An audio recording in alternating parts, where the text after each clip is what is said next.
The ink was still wet on the document, smearing slightly where a single hot tear had fallen. Across the mahogany table, amidst the festive scent of roasted turkey and expensive pine, Ethan didn't look remorseful. He looked bored. His mother, Victoria, swirled her vintage wine and smiled as if she'd finally taken out the trash.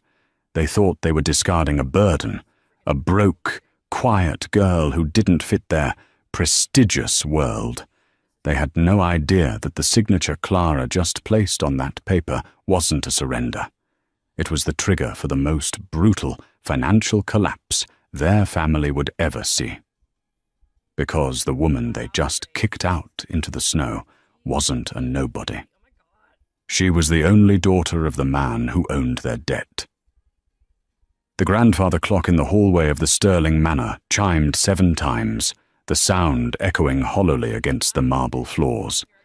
It was Christmas Eve, a night that was supposed to be filled with warmth, laughter, and the clinking of glasses. But inside the dining room of the Sterling family, the air was cold enough to freeze water. Clara sat at the far end of the long table, her hands folded tightly in her lap to stop them from trembling. She was wearing a simple navy dress, one she had bought at a thrift store 3 years ago. It was the best thing she owned. Around her, the dining room glittered with obscene wealth. The chandelier above was crystal, worth more than Clara's entire childhood home. The cutlery was heavy silver, polished to a mirror shine. At the head of the table sat Victoria Sterling, her mother-in-law. Victoria was a woman who wore diamonds like armor and viewed kindness as a weakness. To her right sat Ethan, Clara's husband of 3 years. Ethan wasn't looking at Clara. He was scrolling through his phone, a boredom etched into his handsome features that hurt more than anger would have. "Put the phone away, Ethan," Victoria said, though her tone was light, affectionate. "It's Christmas. We have business to attend to." Ethan sighed, sliding his phone into the pocket of his tailored Italian suit. "Right, let's just get this over with, Mother. I have a party to get to at the club by 9. Clara's heart gave a painful thud. A party? She had spent the last 2 days cooking this meal. She had roasted the goose, glazed the ham, and hand-peeled the chestnuts because Victoria claimed the staff never got the seasoning right. Clara's fingers were covered in small burns and cuts from the kitchen work. And now, Ethan was planning to leave before dessert. "Clara," Victoria said, her voice sharp, cutting through Clara's thoughts. "Yes, Victoria." Clara looked up, trying to keep her face neutral. "Do you know why we are eating in the small dining room tonight? Why there are no guests?" Clara looked around. Usually, the Sterlings hosted a massive Christmas gala. Tonight, it was just the 3 of them. I assumed you wanted a quiet family evening." Victoria let out a short, cruel laugh. She reached under the table and pulled out a manila envelope. She tossed it across the polished wood.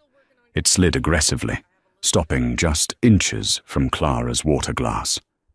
"We wanted a quiet evening, because we didn't want witnesses for the cleanup," Victoria sneered. "Open it." Clara's hands shook as she reached for the envelope.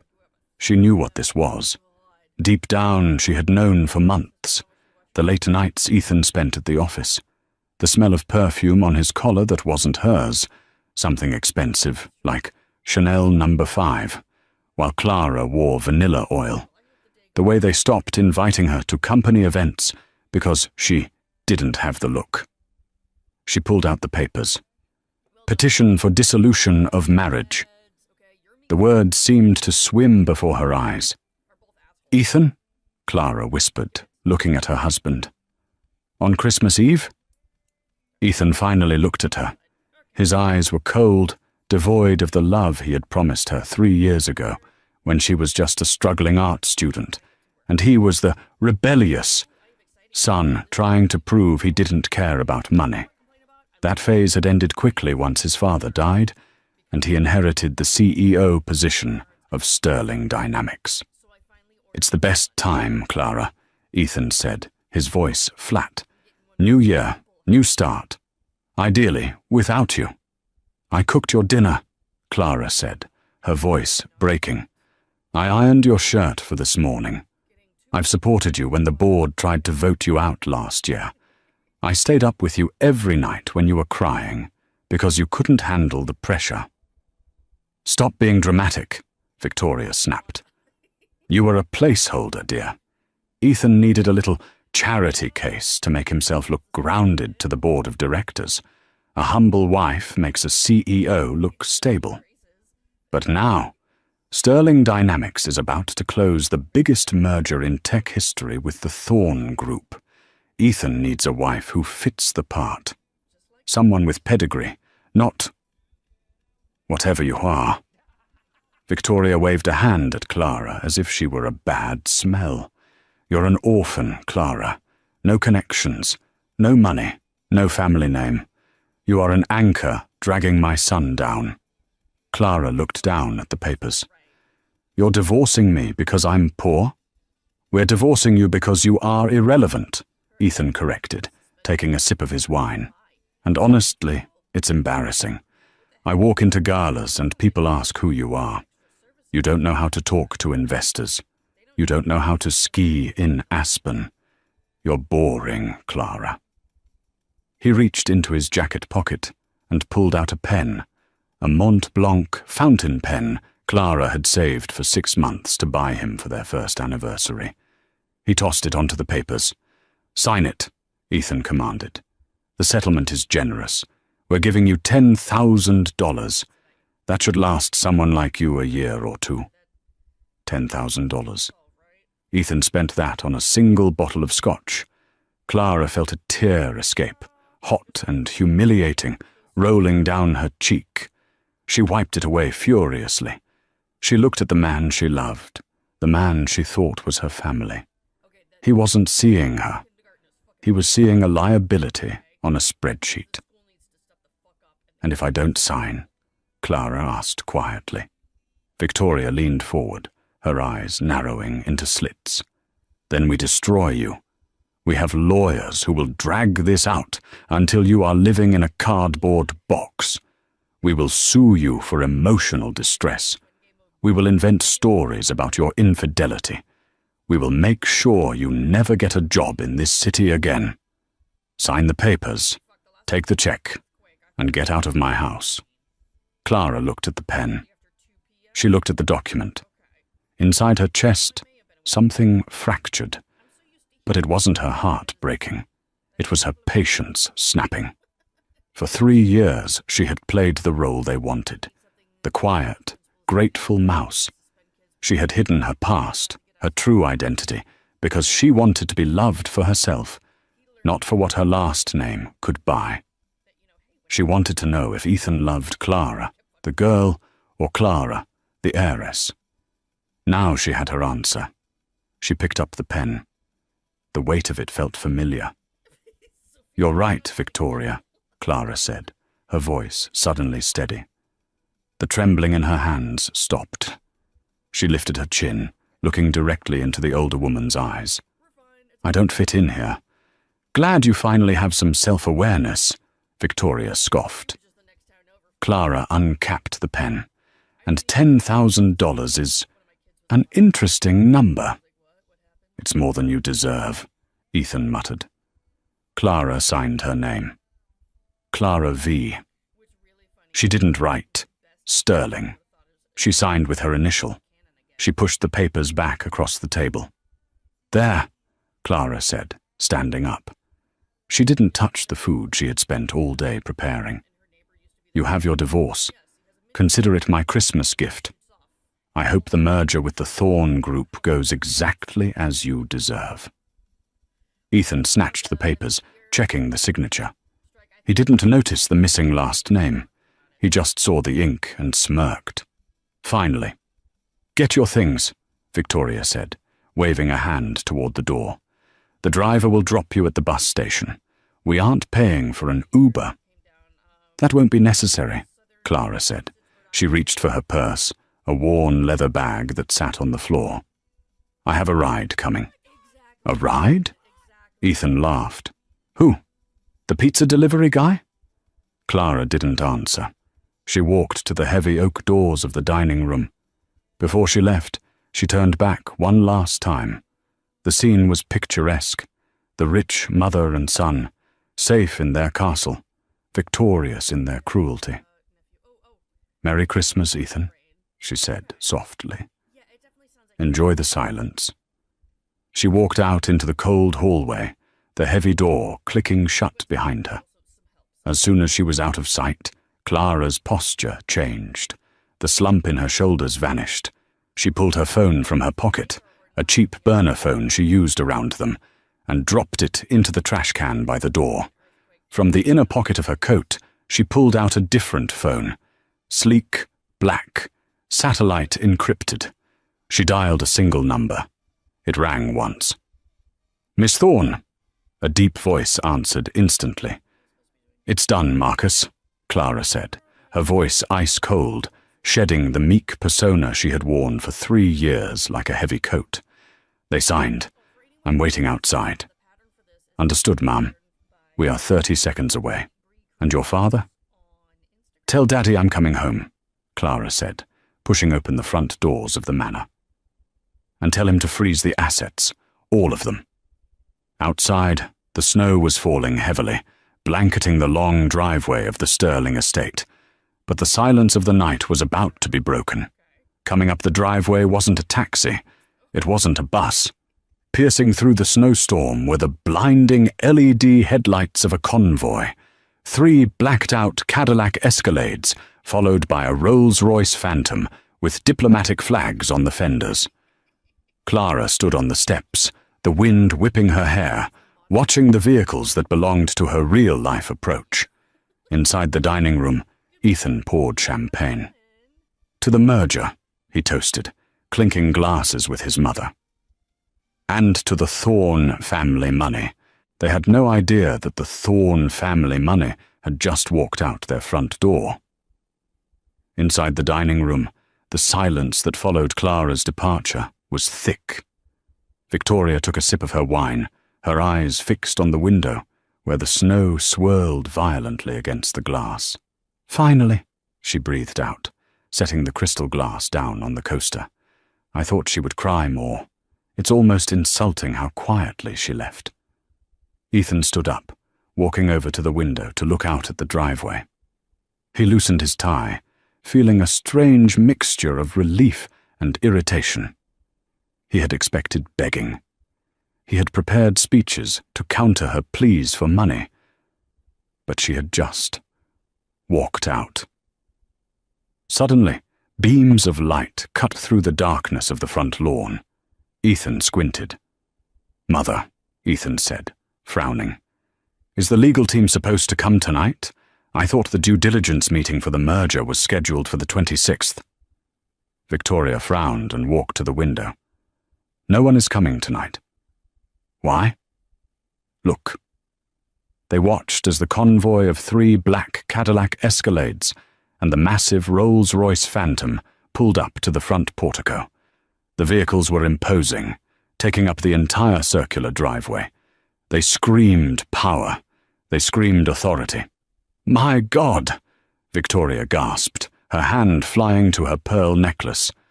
"That's the Thorne family crest on the flags. I saw it in the dossier. That's Alexander Thorne's private detail." Ethan straightened his jacket, panic and excitement warring in his chest. "Why are they here? Do you think the old man came personally to seal the deal on Christmas Eve? Maybe he wants to test our commitment." "It has to be," Victoria said, frantically smoothing her dress. "He's known for being eccentric.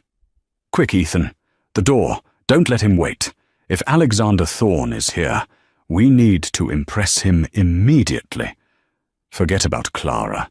She's probably halfway down the road by now." Ethan rushed to the grand double doors of the manor. He threw them open, bracing himself against the biting wind. He put on his best winning smile, the one he used to charm investors. He watched as a mountain of a man in a black trench coat stepped out of the lead Escalade. The man, Marcus, ignored Ethan completely. He walked to the rear door of the Rolls-Royce and opened it. Ethan took a step forward, extending his hand. "Mr. Thorne, what an unexpected honor." His voice died in his throat.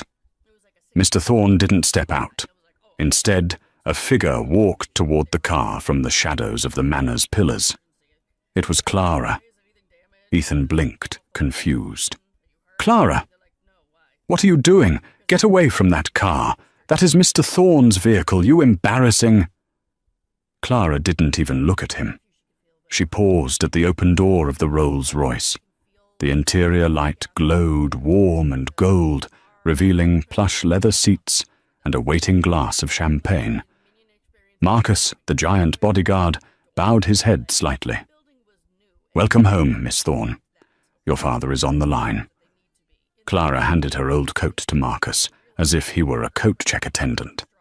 Underneath, she was still wearing the simple navy dress, but the way she stood had changed. She looked like a queen ascending her throne. "Thank you, Marcus," she said, her voice carrying over the wind, clear and sharp. Ethan stood frozen on the porch, snow wetting his expensive Italian loafers. "Clara? Wait. Why are you—" Clara turned just before entering the car. She looked at Ethan, shivering in the doorway, and then at the warm, bulletproof sanctuary of the Rolls-Royce. She offered him a small, pitying smile. "I told you I had a ride, Ethan," she said. She slipped into the car. The heavy door thudded shut with a sound like a vault closing. "Wait!" Ethan yelled, stumbling down a step. "Clara, who are you?" The driver didn't wait. The convoy began to move, the tires crunching over the snow, leaving Ethan Sterling standing alone in the cold, staring at the red tail lights fading into the night. Inside the Rolls-Royce, the silence was absolute, insulating Clara from the howling wind. She leaned back into the heated massage seats. Her hands were shaking again, but this time it was from the adrenaline of freedom. She picked up the secure satellite phone resting on the center console. "Hello, Daddy," she whispered. "Clara." A deep, gravelly voice answered. It was a voice that made prime ministers nervous, but to her it was just safety. Alexander Thorne, the founder of the Thorne Group, the man worth $40 billion. "Are you out?" "I'm out," she said. "I signed the papers." "Did they hurt you?" The voice dropped an octave, dangerous and low.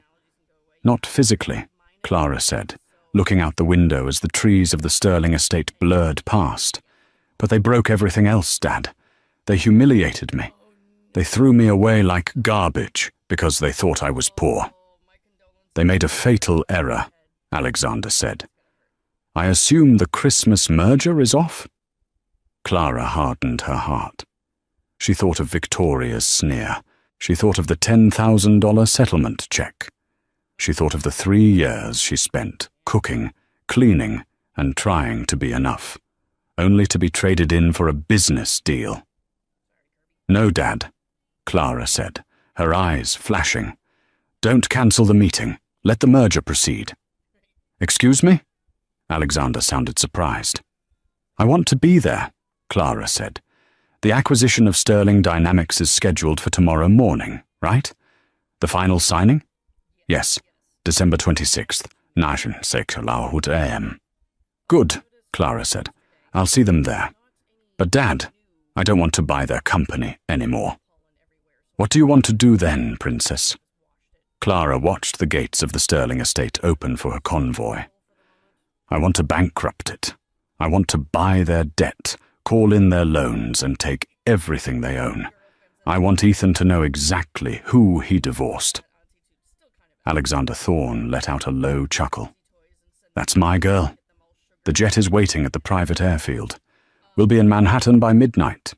Get some sleep, Clara. Tomorrow, we go to war. December 26th, 8:30 a.m. Sterling Dynamics headquarters, downtown Metropolis. The morning after Christmas was usually quiet in the financial district, but the top floor of the Sterling Dynamics tower was buzzing with nervous energy. Ethan Sterling paced the length of the boardroom, checking his reflection in the floor-to-ceiling windows. He looked impeccable in a charcoal Tom Ford suit, but his eyes were bloodshot. He hadn't slept. The image of Clara getting into the Rolls-Royce had haunted him all night. Victoria had convinced him it was a misunderstanding. She probably knows the driver, Victoria had argued over breakfast. Maybe she's dating a chauffeur. Don't be ridiculous, Ethan. Clara is a nobody. Focus on the merger. He tried to believe her. He had to believe her.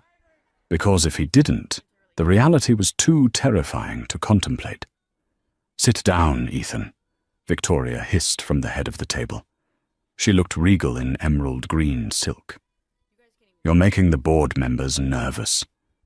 The board of directors sat around the long oak table, murmuring amongst themselves. They were old money, men and women who cared only about share prices. "The Thorn Group delegation is late," Mr. Henderson, the CFO, muttered, wiping sweat from his bald head with a handkerchief. "They are never late." "They'll be here," Ethan said, projecting confidence he didn't feel. "This deal is the crown jewel of their portfolio. They need our proprietary AI technology." "Do they?" Henderson asked nervously. "Because I tried to access our bridge loan from their bank this morning to cover the end-of-year bonuses, and the system gave me an error code. Access denied, pending review." Ethan's stomach dropped. "Just a glitch. It's a holiday weekend." "I hope so," Henderson whispered. "Because if that loan doesn't come through, Sterling Dynamics is technically insolvent by noon." Just then, the double doors of the boardroom swung open. The room went silent. Walked in was not the usual team of lawyers. 6 men in dark suits entered first, taking positions along the walls. They were security, but they moved like special forces. Then Alexander Thorn walked in. He was in his 60s, with silver hair and eyes like flint. He walked with a cane, but he didn't look frail. He looked like he could bludgeon someone with it. Ethan scrambled to his feet. "Mr. Thorn, what an honor. We expected your vice president, but to have the legend himself." Alexander didn't look at Ethan. He walked to the opposite end of the table and pulled out a chair. He didn't sit. He turned to the door. "Gentlemen," Alexander boomed, his voice filling the room, "and Mrs. Sterling, I believe you know the new CEO of the Thorn Group's acquisition division. She will be leading this negotiation." Ethan frowned. "She?" A woman stepped into the room. The sound of Victoria dropping her porcelain coffee cup shattered the silence. It crashed onto the floor, spilling hot coffee over her expensive shoes. But she didn't move. She couldn't move. It was Clara. But it wasn't the Clara they knew. The thrift store dresses were gone. She was wearing a tailored white Chanel power suit that fit her like a second skin. On her wrist was a Patek Philippe watch worth more than Ethan's car. Her hair, usually tied back in a messy bun, was blown out in sleek, glossy waves. She wore red lipstick that looked like war paint. She walked into the room, the click of her heels sounding like gunshots in the silence. She walked right past Ethan. She didn't even blink at him. She took the seat at the head of the table, opposite Victoria. She sat down, opened a leather folder, and looked up. "Good morning," Clara said. Her voice was calm, authoritative, and utterly unrecognizable from the timid wife of 3 years. "Shall we begin?" "Clara," Ethan whispered, his face draining of all color. He looked like he was seeing a ghost. What is this joke?" "There is no joke, Mr. Sterling," Clara said coldly. She didn't call him Ethan. I am Clara Victoria Thorne, daughter of Alexander Thorne, and as of this morning, I am the majority shareholder of the debt your company owes." "That's impossible," Victoria screeched, standing up. "You're an orphan. You worked in a library. You have nothing." "I chose to live simply," Clara said, her eyes locking onto Victoria's. "I wanted to see if I could find a family who loved me for me, not for my father's checkbook. I wanted to see if I could build a life based on trust." She paused, letting the words hang in the air. "I found my answer yesterday at dinner," Clara continued, "when you handed me divorce papers because I didn't fit the image." The board members were looking back and forth between Clara and the Sterlings, horror dawning on their faces.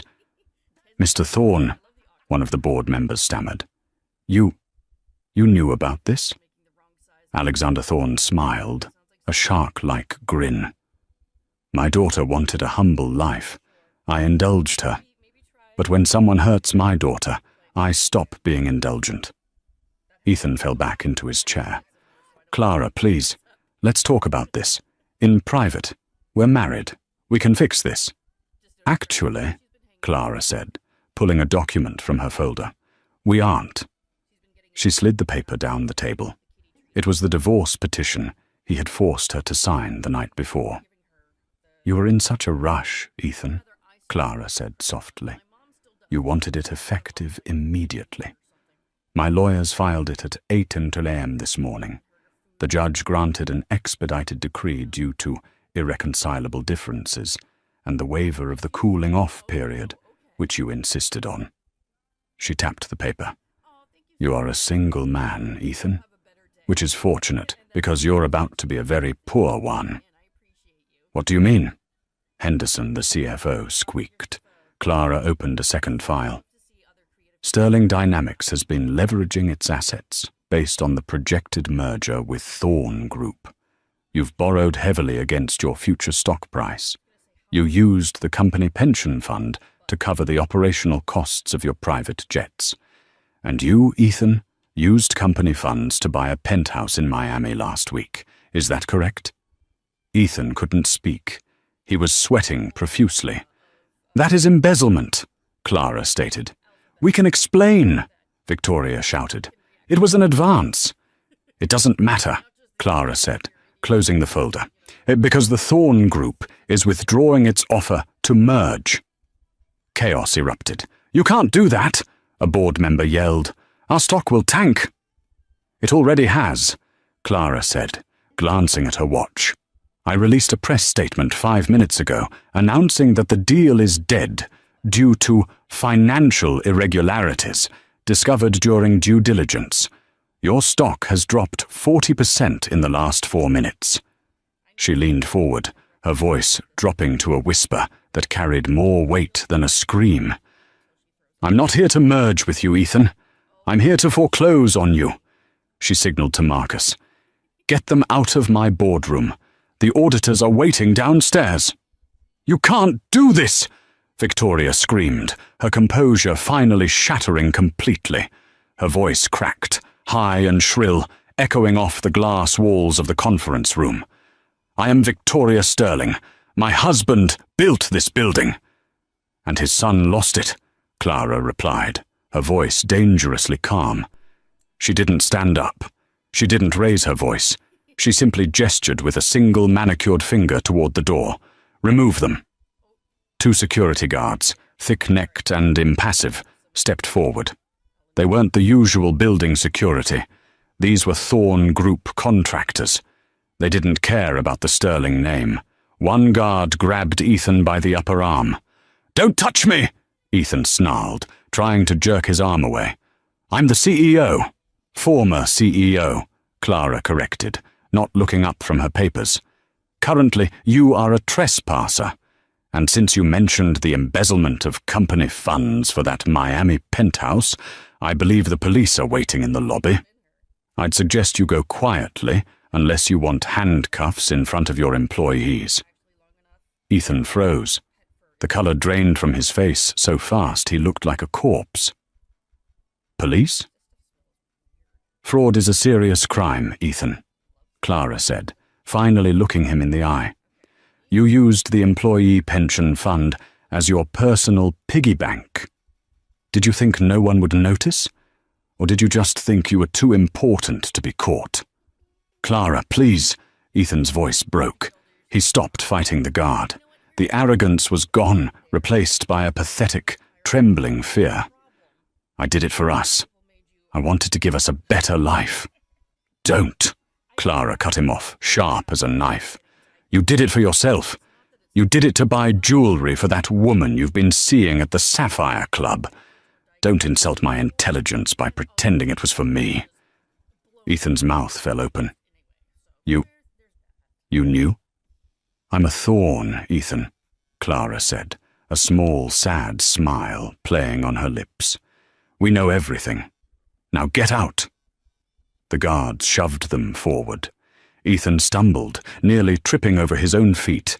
Victoria was sobbing now, clutching her son's arm as they were marched out of the boardroom. The walk to the elevator was a gauntlet of humiliation.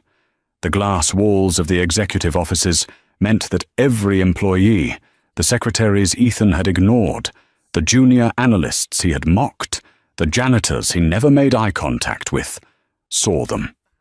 They saw the great Ethan Sterling and the imperious Victoria Sterling being escorted out like common criminals. Heads popped up from cubicles. Whispers spread like wildfire. Phones were raised, cameras flashing. No photos, Victoria shrieked, shielding her face with her Chanel bag. I'll sue you all. Save your money for bail, Mom, Ethan muttered, staring at the floor. When the elevator doors opened in the lobby, the nightmare got worse. Clara hadn't just called the police. She had tipped off the press. A wall of noise hit them the moment they stepped onto the marble floor of the lobby. Flashbulbs erupted like strobe lights. Reporters shouted questions over one another. Mr. Sterling, is it true the company is bankrupt? Mrs. Sterling, comment on the allegations of fraud. Ethan, did you really divorce the daughter of Alexander Thorne on Christmas Eve? Ethan shielded his eyes, blinded by the lights. No comment. No comment.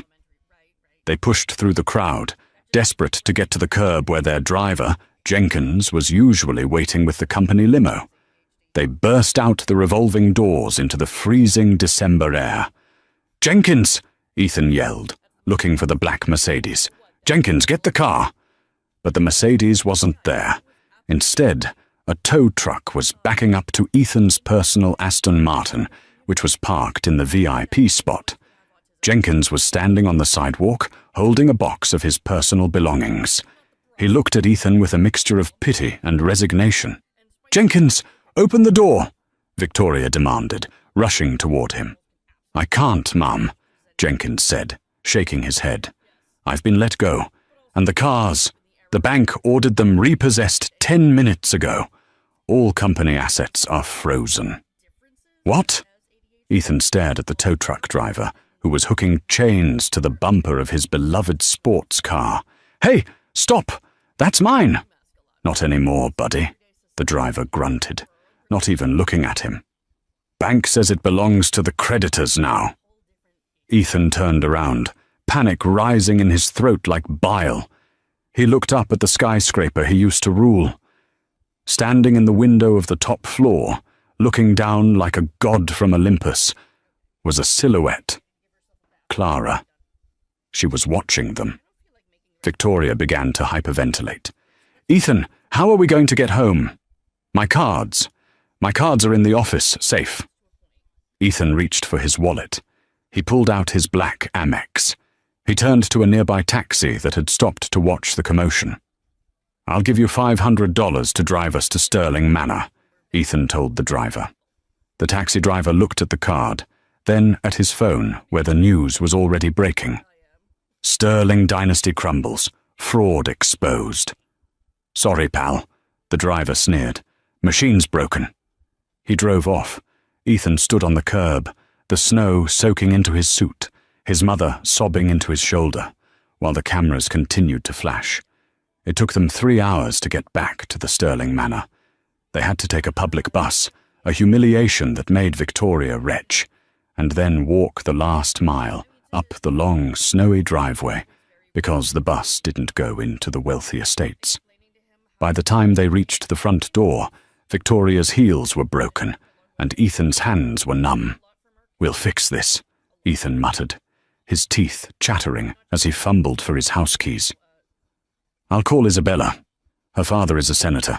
He can pull strings. She loves me. She'll help us." Isabella. The woman he had been cheating with. The woman he thought was his perfect match. Rich, glamorous and exciting. Unlike boring, quiet Clara. He shoved the key into the lock. It didn't turn. "What is it now?" Victoria moaned, shivering. "It's stuck," Ethan grunted, jiggling the handle. "The key won't work."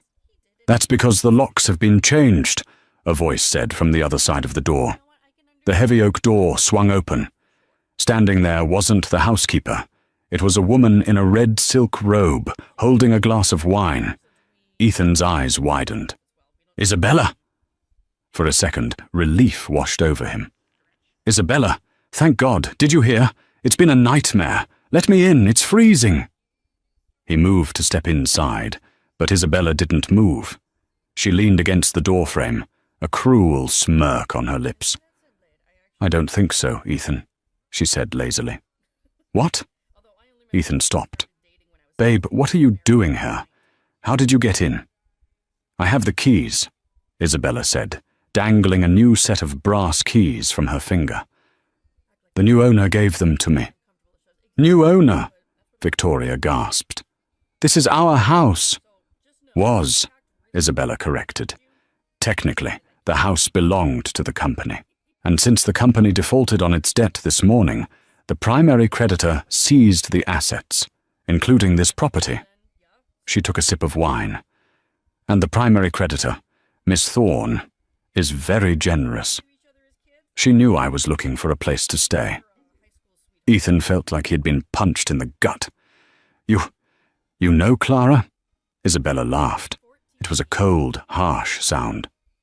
"Ethan, darling, I work for Thorne Group. I've been the vice president of corporate espionage for 5 years." The world spun around Ethan. "What?"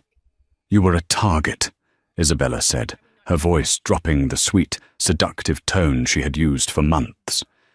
"We needed to know if Sterling Dynamics was actually profitable or just smoke and mirrors. Clara suspected you were cooking the books, but she needed proof. So she sent me."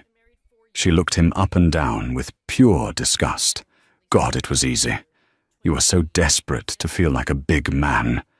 A few compliments, a few expensive dinners, and you told me everything. Where the hidden accounts were, how you were faking the audit reports. You spilled your secrets like a leaky faucet just to impress me." Ethan fell to his knees in the snow. You never loved me." "Love you?" Isabella scoffed. "Please, you're a narcissist with a mommy complex. I endured you for the bonus. And let me tell you, the bonus Clara just gave me? It bought me a very nice vacation to the Maldives." "You snake!" Victoria lunged at her, but Isabella simply stepped back and slammed the door in her face. Click. The deadbolt slid home. "Isabella, open this door!" Ethan screamed, pounding on the wood. "My clothes are in there. My watch collection." "I put a box on the back porch," Isabella shouted through the door. "Whatever fit in a garbage bag is yours. The rest is being auctioned." Ethan slumped against the door, sliding down until he hit the cold stone of the porch. He buried his face in his hands. "This can't be happening," he sobbed. "This isn't real." "Ethan," Victoria whispered. She was staring at her phone, which had just lit up with a notification. Her face was grey. "What now, Mother?" Ethan snapped. "It's a live stream," she said, her voice trembling. "From Clara." Ethan grabbed the phone. On the screen, Clara was standing at a podium. She wasn't in a boardroom. She was in front of a massive, dilapidated brick building in the poorest part of the city. the orphanage where she had grown up. Reporters were gathered around her. "Today," Clara spoke into the microphones, looking radiant and powerful, "I am announcing the dissolution of Sterling Dynamics. The assets of the company, which were built on fraud and greed, will be liquidated." She paused, looking directly into the camera lens. Ethan felt like she was looking right at him. "The proceeds from the sale of the Sterling private estate, including the manor and the luxury car collection, will be donated entirely to the New Beginnings Foundation. This foundation will provide housing and legal aid for women who have been discarded and financially abused by their partners." The crowd cheered. "And," Clara continued, "we are renaming the Sterling Manor. It will no longer be a monument to vanity. Starting tomorrow, it will be the city's largest homeless shelter." Ethan dropped the phone in the snow. His family home, his legacy, a homeless shelter. "We have nowhere to go," Victoria wailed, looking out at the darkening sky. "Ethan, we have no money, no home, no friends." Ethan looked at his mother. The woman who had told him to divorce Clara. The woman who had called Clara a placeholder. For the first time in his life, he didn't see a powerful matriarch. He saw a bitter, old woman shivering in a ruined dress, and he realized, with a clarity that shattered his soul, that he had traded a diamond for a rock. He had thrown away the only person who had ever truly loved him, the billionaire heiress who would have given him the world if he had just been kind. "Come on," Ethan said, his voice hollow. "Where?" Victoria asked. Ethan stood up and pointed toward the back of the house, where the garbage bags were waiting. "To the shed," he said. "It's the only place on the property that isn't locked. Maybe the police won't find us there until morning." As they trudged through the snow toward the garden shed, the snow began to fall harder, covering their tracks, erasing the Sterling name from the earth as if they had never existed. The Grand Metropolitan Hotel was the epicenter of the city's wealth. Tonight, the ballroom was bathed in golden light for the Phoenix Gala, the most exclusive event of the year. Tickets cost $5,000 a plate. In the back alley behind the kitchen, Ethan leaned against a dumpster, smoking a cigarette he had bummed from a dishwasher. He looked older than his years. His face was gaunt, the handsome features sharpened by malnutrition and stress. His once manicured hands were rough, the skin cracked from scrubbing pots. He adjusted his cheap, ill-fitting bow tie. He wasn't a guest tonight. He was a temp server, hired by an agency for minimum wage. "Hey, Sterling!" the floor manager barked, kicking the back door open. "Quit loitering. Table 1 needs champagne. Move it!" Ethan flinched. He hated that name now. It was a curse. After the scandal, no one would hire him. He was toxic. He and Victoria were living in a cramped, mouldy studio apartment on the edge of town. Victoria spent her days staring at the wall, muttering about her lost diamonds. Ethan spent his scrubbing floors and serving the people he used to golf with. "I'm coming," Ethan muttered. He grabbed a tray of crystal flutes and walked into the ballroom. The noise hit him. Laughter, jazz, the clink of silverware. It was the sound of his old life. He kept his head down, terrified someone would recognize him. He weaved through the tables, placing drinks. "Server," a man called out. Ethan froze. He knew that voice. It was Greg Miller, his old college roommate and former business partner. Ethan walked over, praying Greg wouldn't look up. "Champagne, sir?" "Yeah, hit me," Greg said, distracted, looking toward the stage. "God, can you believe she's here? She looks incredible." Ethan poured the wine, his hand shaking slightly. He followed Greg's gaze to the stage. The lights dimmed. The master of ceremonies stepped up to the microphone. "Ladies and gentlemen," the voice boomed, "please welcome the woman of the hour, the CEO of Thorn Enterprises and the founder of the New Beginnings Initiative, Ms. Clara Thorne. Ethan dropped the bottle. It smashed against the table, spraying expensive champagne over Greg Miller's tuxedo. "You idiot!" Greg shouted, jumping up. "Look what you—" Greg stopped. He looked at the server's face. He squinted. "Ethan," Greg whispered, his eyes widening. "Ethan Sterling?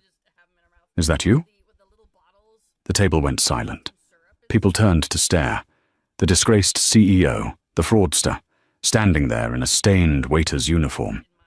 But Ethan didn't hear them. He was staring at the stage. Clara walked out.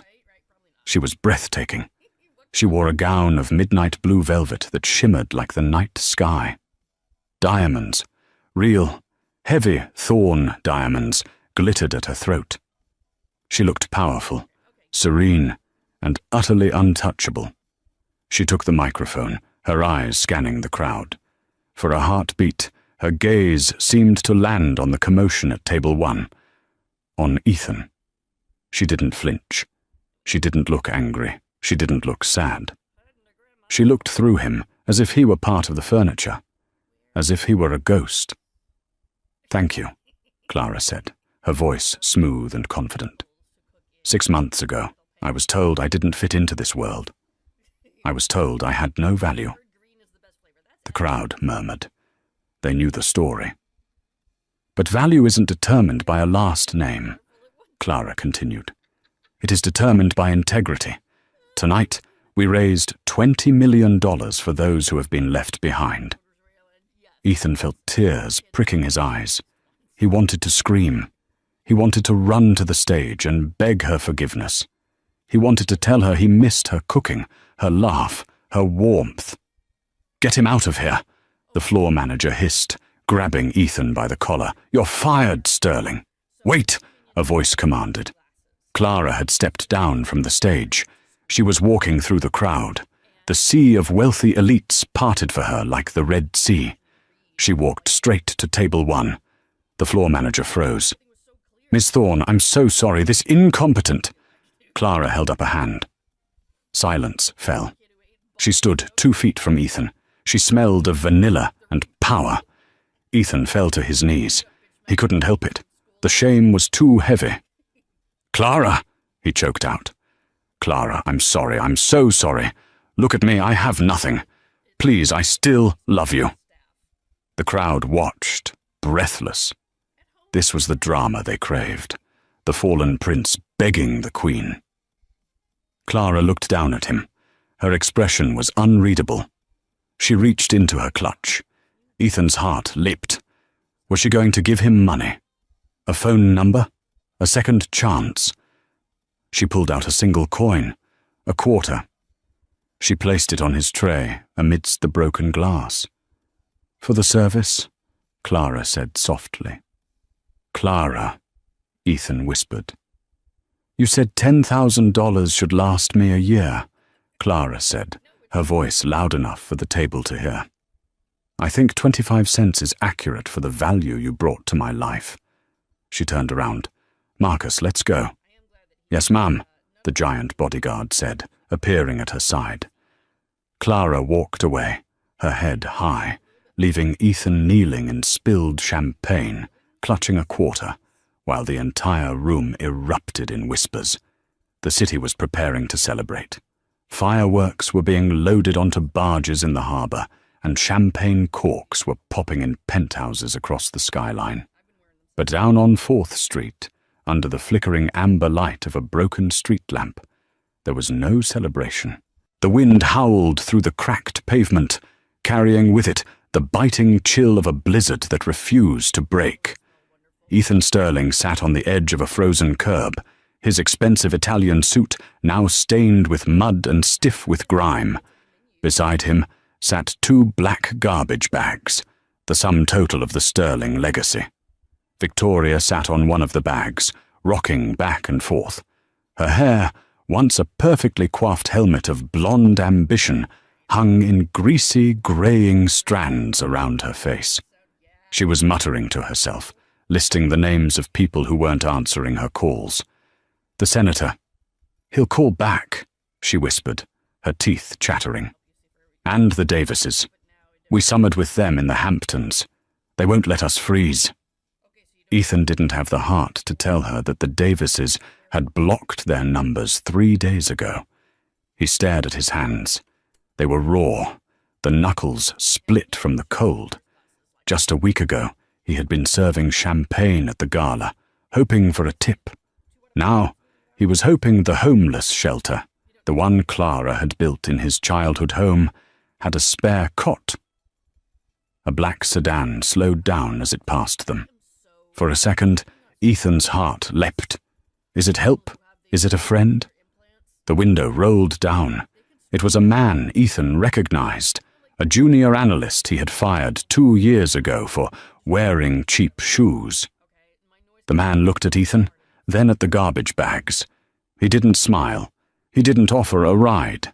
He simply took a photo with his phone, rolled the window up, and drove away into the warmth of the night. Ethan put his head in his hands. The humiliation was absolute. He had lost the company. He had lost the house. He had lost his dignity. But the worst part wasn't the poverty. It was the memory of Clara's eyes at the gala. She hadn't looked at him with hate. She had looked at him with indifference. That hurt more than any scream. High above the misery of the streets, in the penthouse suite of the Thorn Tower, the air smelled of roasting coffee and old money. Clara stood by the floor-to-ceiling window, looking down at the city. She was wearing a cashmere sweater and holding a mug of hot tea. The silence here was heavy, but it was a peaceful heaviness. It was the silence of safety. The final audit is complete.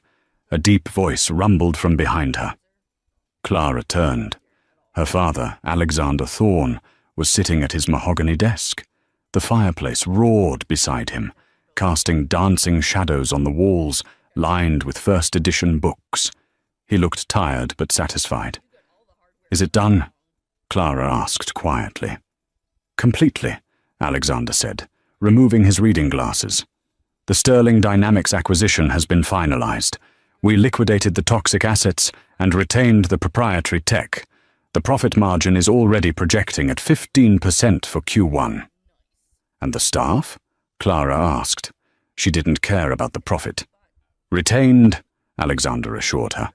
"All the employees Ethan tried to fire to save his own bonus?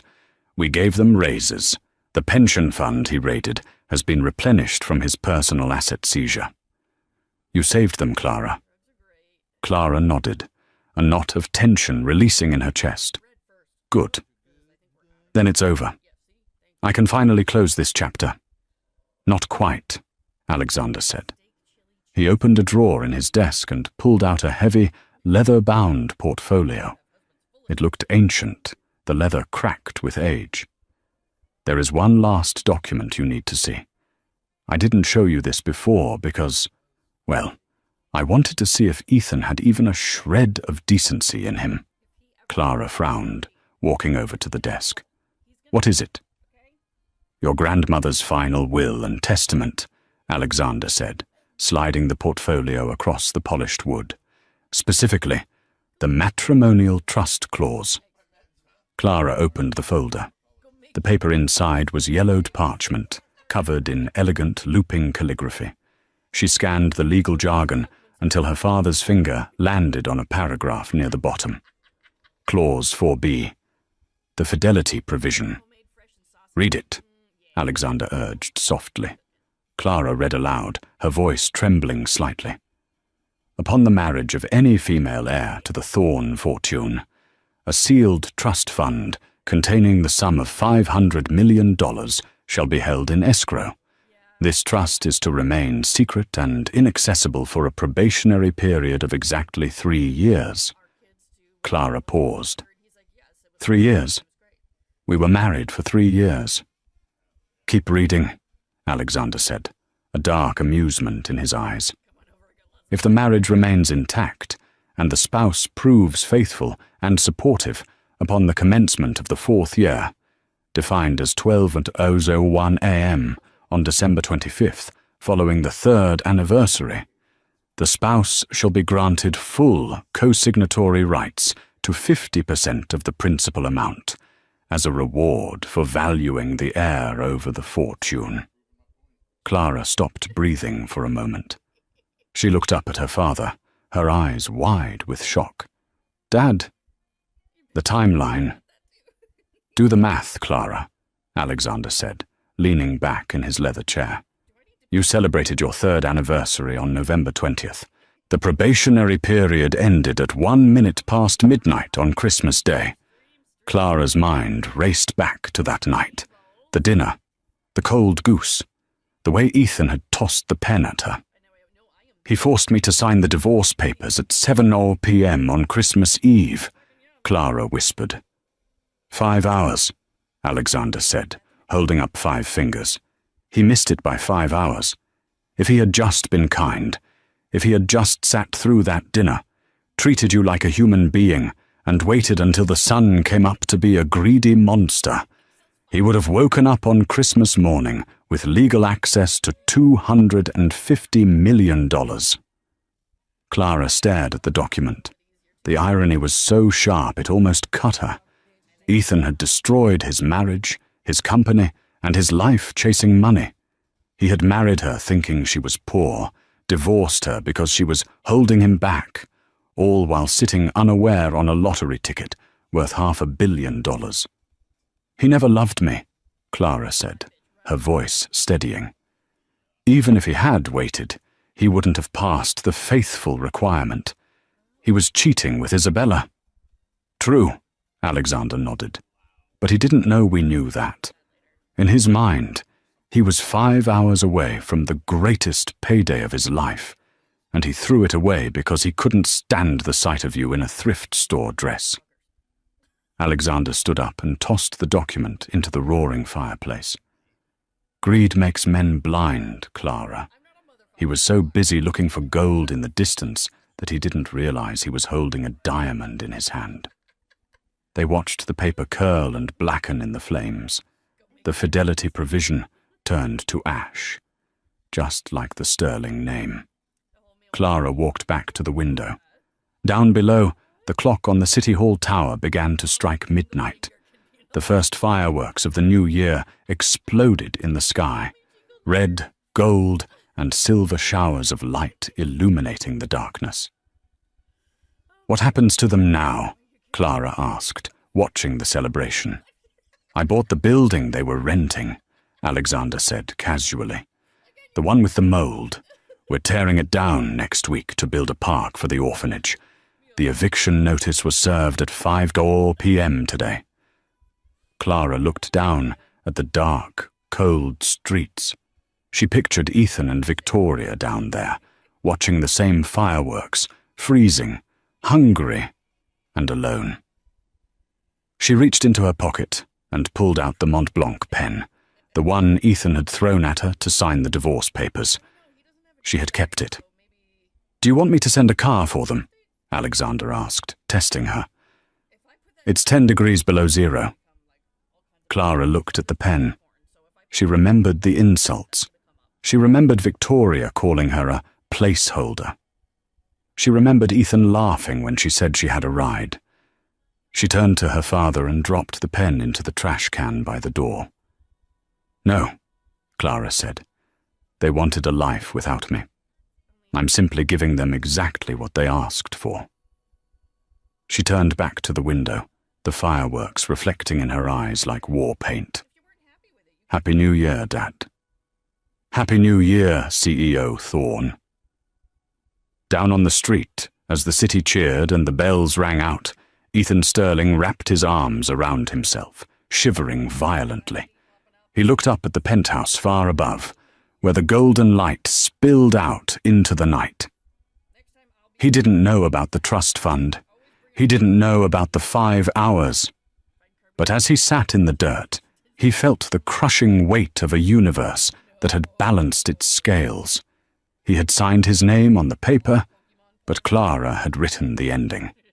And that is the tragic, satisfying end of Ethan Sterling. He spent his whole life chasing gold, never realizing he was holding a diamond until he threw it away. It's a brutal reminder that when you marry someone, you marry their heart, not their wallet. But sometimes, karma makes sure you lose both if you can't tell the difference. If you enjoyed this story of betrayal, revenge, and the ultimate comeback, please give this video a like. It really helps the channel grow. And if you want more stories where the underdog takes everything back, hit that subscribe button and turn on the notification bell so you never miss a twist. What would you have done if you were Clara? Would you have given him a second chance, or was the quarter exactly what he deserved? Let me know in the comments below. Thanks for watching, and I'll see you in the next story.